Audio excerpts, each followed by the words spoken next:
Shalom Papa Mama dan adik-adik. Selamat datang di ibadah online Sekolah Minggu GBT Kristus Pengasih. Sebelum kita mulai, perhatikan panduan berikut ini ya. Mohon bimbingan Papa dan Mama selama adik-adik mengikuti ibadah secara online. Adik-adik siap dengan baju yang rapi dan sopan seperti sedang di gereja. Adik-adik dapat mengikuti instruksi kakak-kakak sekolah minggu dengan antusias. Adik-adik bebas berekspresi dalam memuji dan menyembah Tuhan. Selama mengikuti ibadah, adik-adik harus fokus dan tidak melakukan kegiatan yang lain. Hindari tiduran, jangan bermain, dan jangan sambil makan. Siapkan hati dan sikap yang terbaik untuk Tuhan Yesus. Selamat hari Minggu, selamat beribadah, Tuhan Yesus memberkati.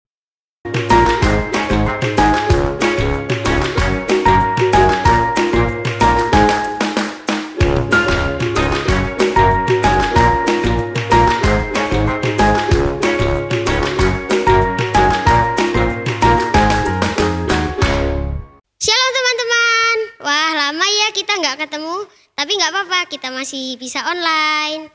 Saya yakin pasti semua teman-temannya ini udah pada ganteng, udah pada rapi, udah pada cantik semuanya. Sama kayak aku, udah ganteng nih, udah rapi. Karena kita mau memuji Tuhan. Sebelum memuji Tuhan, kita berdoa dulu ya. Tuhan Yesus, terima kasih buat hari ini, terima kasih buat penyertaan-Mu sampai sekarang. Sebentar lagi kami akan memulai ibadah Tuhan. Tolong berkati kami, tolong lindungi kami, jagai kami dari awal sampai akhir ibadah. Terima kasih Tuhan Yesus, di dalam nama Tuhan Yesus. Haleluya, amin.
tahan, buang. Nah, siap ya?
Teman-teman, kita akan mendengarkan firman.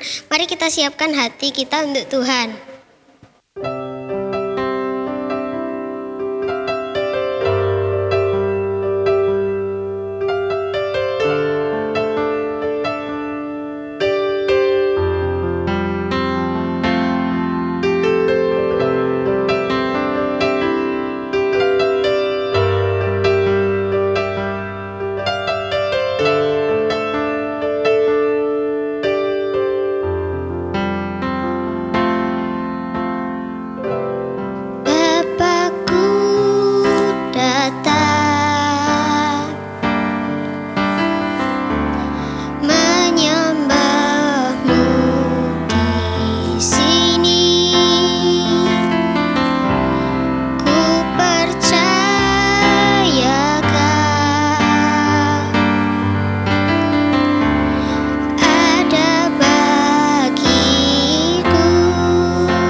Shalom adik-adik, gimana kabarnya? Pasti kakak yakin bahwa Tuhan Yesus menjaga adik-adik di rumah yang sedang menonton lewat YouTube ini. Oleh sebab itu adik-adik, sebelum kita mau mendengarkan firman Tuhan, mari kita ambil sikap melipat tangan untuk berdoa. Bapa kami yang berada di surga, terima kasih kesempatan pada saat ini boleh kami mau mendengarkan firman-Mu. Oleh sebab itu biarlah Roh Kudus-Mu yang mengurapi semua kami dan anak-anak-Mu yang ada di rumah saat ini Tuhan. Terima kasih Bapa, kami mau siap hati kami untuk mendengarkan firman-Mu hanya di dalam nama Tuhan Yesus dan mengucap syukur. Haleluya, amin. Adik-adik, sebelum kita mau mendengarkan cerita firman Tuhan, yaitu cerita tentang Tong Barney. Barney itu menceritakan bagaimana menceritakan kehebatan dan kemuliaan Tuhan, perbuatan-perbuatan Tuhan kepada Tong Barney. Oleh sebab itu adik-adik, ambil Alkitab, mari kita buka sama-sama dari kitab Mazmur, pasalnya yang 96 dan ayatnya yang ketiga. Sudah adik-adik? Saya ulang kembali, Mazmur pasal 96 ayat ketiga. Ayo mari kita baca sama-sama. Demikianlah firman Tuhan, ceritakanlah kemuliaannya di antara bangsa-bangsa, keajaibannya di antara seluruh bangsa. Oleh sebab itu, cerita kita pada saat ini adik-adik untuk menceritakan perbuatan Tuhan. Adik-adik yang ada di rumah, adik-adik lihat gak gambar yang kakak tampilkan ini? Yaitu Tong Barney. Tong Barney. Oleh sebab itu, mari dengar dengan simak, dengan hati yang tenang, supaya adik tidak lalai dan tidak terlewati oleh cerita ini.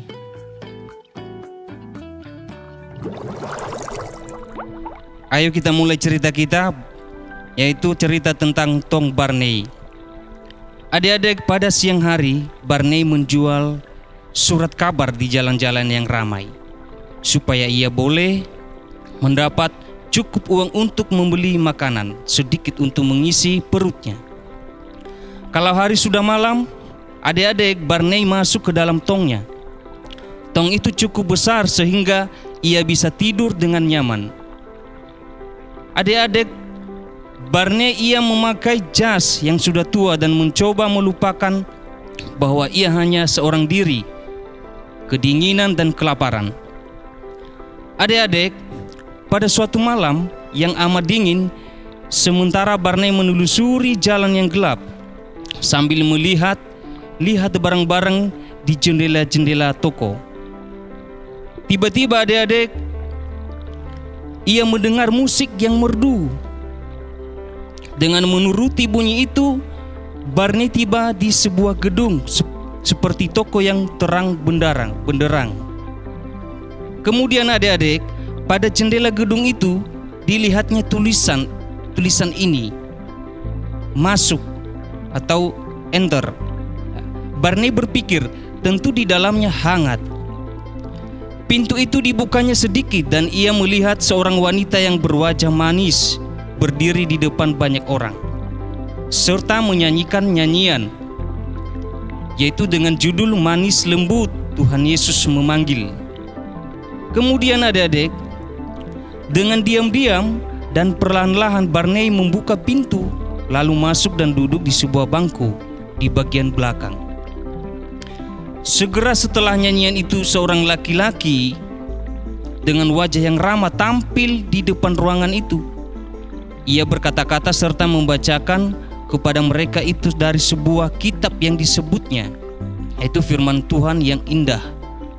Ia mengatakan kepada mereka bahwa hati mereka penuh dengan dosa, sebab semua orang telah berbuat dosa dan telah kehilangan kemuliaan Tuhan. Mereka semua perlu Tuhan Yesus untuk menghapus dosa-dosa yang hitam dalam hati mereka dan menjadikan hati mereka putih seperti salju. Baru kali ini dalam seumur hidupnya Barney mendengar tentang Tuhan Yesus. yang ajaib dan kematiannya di Bukit Golgota.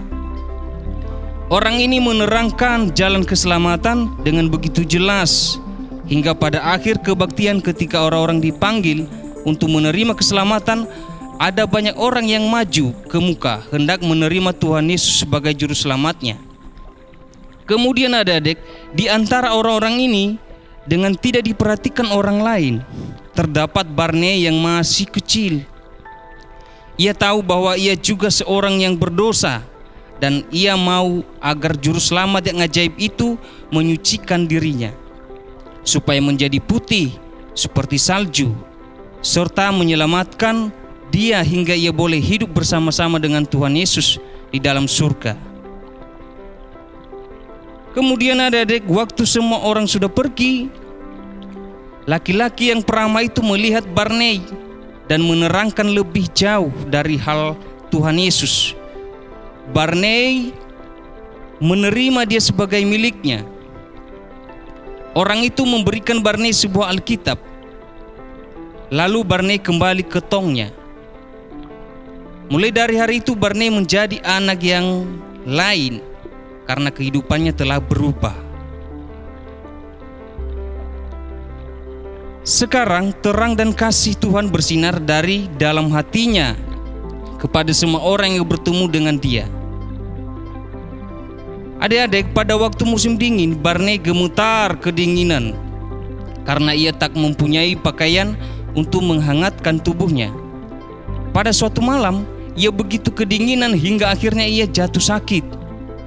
Karena sakitnya begitu parah, ia tak dapat meninggalkan tongnya itu. Demikianlah ia tinggal berbaring di sana dengan menderita dan menangis terseduh-seduh. Akhirnya seorang polisi yang kebetulan adik-adik melewati lorong itu mendengar bunyi tangisan yang memilukan, dan ketika ia mendekati tong itu, ia mendapati anak kecil yang sakit itu. Kemudian ia mengangkat Barnei dan membawanya ke sebuah rumah sakit di kota besar itu. Kemudian adik-adik, perawat-perawat memandikan dia serta membaringkannya di tempat tidur putih yang menyenangkan di antara spray dan selimut yang hangat. Mereka membawakan makanan yang hangat dan enak baginya serta menjaga dia sampai ia tertidur. Kemudian adik-adik, keesokan harinya ketika perawat bertanya kepada Barnei kalau ada sesuatu yang ia inginkan, maka Barnei minta mereka membawakan dia sebuah Alkitab dan membacakan baginya sesuatu tentang Yesus yang sudah mati untuk dirinya. Tetapi oleh karena perawat itu sendiri belum diselamatkan dan tidak mencintai Tuhan Yesus, maka ia tidak memberi apa yang diminta oleh Barnei. Lalu pada waktu jauh malam, ketika dokter memeriksa Barnei, dilihatnya bahwa Barnei sakit parah dan lemah sekali. Meskipun mereka berusaha sedapat-dapatnya untuk menolong dia dan meringankan sakitnya, rupa-rupanya mereka tahu bahwa Barnei tak akan hidup lama lagi. Kemudian adik-adik, dokter dan para perawat amat mengasihi dan menyayangi Barnei karena mereka mengetahui bahwa ia tak akan sembuh lagi. Mereka berusaha hendak berbuat apa saja baginya.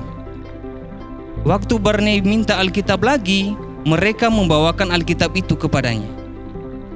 Sekali lagi Barnei meminta mereka membaca tentang kasih Bapa di dalam surga kepada semua manusia. Kasih yang demikian besar sehingga ia rela mengutus anaknya yang tunggal untuk mati di Bukit Golgota, supaya barang siapa yang mau percaya kepadanya tidak akan binasa, melainkan beroleh hidup yang kekal.